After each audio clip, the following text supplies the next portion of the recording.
বিএনপির প্রার্থী তালিকার অধিকাংশ নির্বাচনে অযোগ্য হয়ে পড়তে পারে। ডক্টর ইউনূস সরকারের পক্ষ থেকেই এরকম কিছু ইঙ্গিত মিলছে, আভাস মিলছে।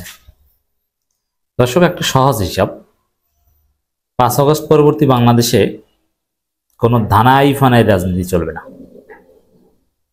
5 আগস্ট পরবর্তী নতুন বাংলাদেশে শহীদদের রক্তের উপর যে বাংলাদেশ কায়েম, এই বাংলাদেশে কালো টাকা দিয়ে কোনো রাজনীতি চলবে না, পেশি শক্তি নির্ভর রাজনীতি চলবে না। এটা ফেল করবে, করছে কালো টাকা পেশি শক্তি দিয়ে রাজনীতি বিএনপি, কিন্তু এটা ফেল করবে, কিন্তু এটার প্রাতিষ্ঠানিক বৈধতা পাবে না।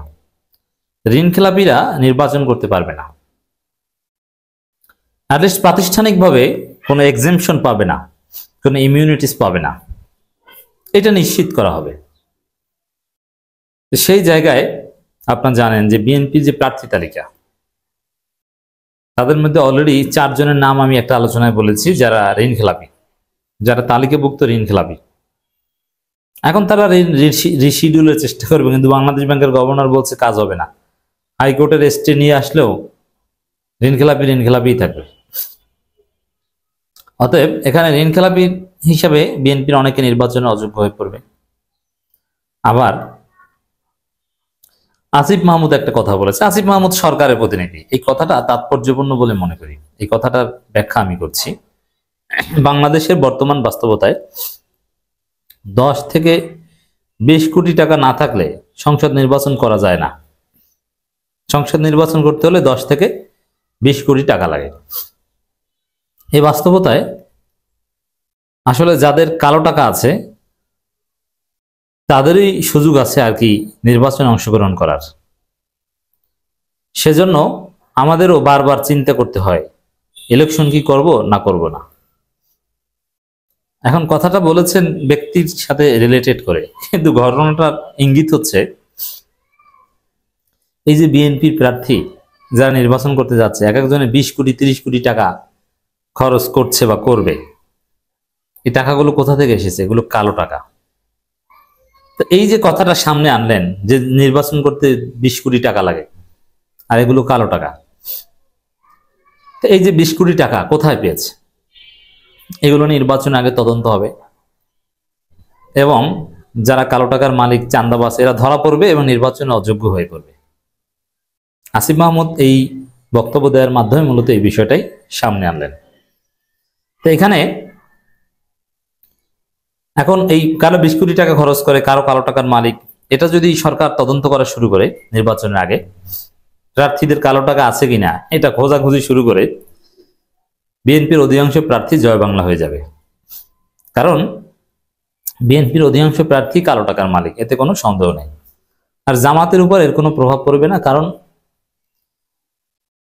সার্চ লাইট দিয়ে খুঁজেও জামাতের প্রার্থীদের কিংবা জামাতের সাংগঠনিক আয় ব্যয় আপনি 1 টাকা দুর্নীতি পাবেন না, কোনো কালো টাকা পাবেন না।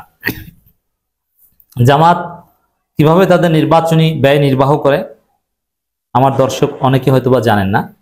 শুভাকাঙ্ক্ষীরা এয়ানত দেয়, টাকা দেয়, যে নেন এটা দিয়ে নির্বাচন করেন। সবচেয়ে বড় আয়ের সোর্স নির্বাচনী ব্যয় নির্বাহের। জামাত ইসলামের এই নীতি আছে, যদিও এই নীতি অনেকটা ফ্লেক্সিবল হয়েছে, যে প্রার্থী নিজে টাকা খরচ করতে পারবে না, টাকা যা খরচ ওটা সংগঠন করবে। প্রার্থী কেন টাকা খরচ করতে পারবে না? এটা অসাধারণ নীতি, কারণ প্রার্থী টাকা খরচ করলেই তো ওই বিষয়টা চলে আসে যে ওই ব্যক্তিগত টাকা পয়সা ধনী তারা নির্বাচন করবে, আর যার টাকা নাই কিন্তু ভালো মানুষের সেবা করতে চায় সে করতে পারবে না। এই জন্য জামাতের নীতি হচ্ছে প্রার্থী টাকা খরচ করতে পারবে না। আরো একটা যুক্তি হচ্ছে যে প্রার্থী টাকা খরচ করলে ওই টাকাটা উঠানোর একটা মানসিকতা অনিবার্যভাবে চলে আসে, যেহেতু হিউম্যান বিং, যে আমি 10 লাখ টাকা খরচ করেছি, 1 কোটি টাকা খরচ করেছি, ওটা তো উঠাইতে হবে। জমি বিক্রি করেছি, এখন তো এটা কিনতে হবে জেতার পর। এই মানসিকতা যাতে না হয় এই জন্য জামাতের নিয়ম হচ্ছে প্রার্থী কোনো টাকা খরচ করবে না, সংগঠন করবে। সংগঠন কোথায় টাকা পায় এটা অনেকে জানেন না। সংগঠনের রোকন যারা, জামাত ইসলামের রোকন, একজন সাধারণ মাদ্রাসা শিক্ষক, জামাতের রোকন তো বেশিরভাগই এরা মাদ্রাসা শিক্ষক, স্কুল শিক্ষক, কলেজ শিক্ষক। একজন কলেজ শিক্ষক, মাদ্রাসা শিক্ষক কত টাকা বেতন পায়? এই কিন্তু গরিব হিসাবে 30,000 40,000 টাকা বেতন পায়। একটু ভালো পদ পদবী, প্রিন্সিপাল, ভাইস প্রিন্সিপাল, 50-60,000 টাকা বেতন পায়। মাদ্রাসার যে শিক্ষক বা কলেজের যে শিক্ষক 30,000 টাকা বেতন পায়। জাতীয় নির্বাচন উপলক্ষে সে রোপণ হলে তার 50% দিয়ে দিতে হয়। এর মানে 30,000 টাকার 15,000 টাকা সে দিয়ে দিবে। কলেজের প্রিন্সিপাল যিনি 60,000 টাকা বা ফাজিল মাদ্রাসার প্রিন্সিপাল যিনি 60,000 টাকা বেতন পান, তাকে 30,000 টাকা দিয়ে দিতে হবে তিনি যদি রোপণ হন। যদি কেউ 1 লাখ টাকা বেতন পান প্রাইভেট জব করে, তাহলে তাকে 50,000 টাকা দিয়ে দিতে হবে। আপনি চিন্তা করেন দলের রোকন সদস্যদের এভাবে টাকা দিতে হয়, সেটা দিয়ে জামাত নির্বাচনী ব্যয় নির্বাহ করে। এই জন্য বলছি যে আপনি সার্চ লাইট দিয়ে খুঁজেও জামাতের মধ্যে কোনো কালো টাকা আপনি দেখাতে পারবেন না। ব্যক্তিগত টাকা খরচ করার নীতি জামাত ফ্লেক্সিবল করেছে। জামাতের বর্তমান প্রার্থীদের মধ্যে যারা ধনী তারা ব্যক্তিগতভাবে খরচ করেন বিভিন্ন ওয়েলফেয়ার কাজে, ইটস রাইট। কিন্তু ব্যক্তিগত যিনি খরচ করেন তিনিও পুরোপুরি হালাল টাকা ইনকাম করে ওইটা খরচ করেন। আপনি দেখাতে পারবেন না যে জামাতের কোনো নেতা এমপি প্রার্থী ব্যক্তিগত টাকা কিছু খরচ করেন কিন্তু এটা অবৈধ টাকা, কশ্চিনকালও দেখাতে পারবেন না। জামাতের নমিনেশনই এরকম কেউ পায় না যার অবৈধ ইনকাম আছে। জামাতের রোকন হওয়ার শর্তই হচ্ছে হালাল ইনকাম হতে হবে। অতএব জামাতের জন্য এটা চিন্তার কিছু নয়। এই যে 10-20 কোটি টাকা খরচ করার যে কথাবার্তা আসিফ মাহমুদ সামনে আনলেন, এবং এই সামনে আনার মধ্য দিয়ে কারা কত টাকা খরচ করেন, কে কোথায় টাকা পেয়েছে, আপনি হলফনামায় গোপন করেছেন না তথ্য সঠিকটা দিয়েছেন, এগুলো সব স্ক্রুটিনাইজ হবে, এগুলো সব বের হয়ে যাবে।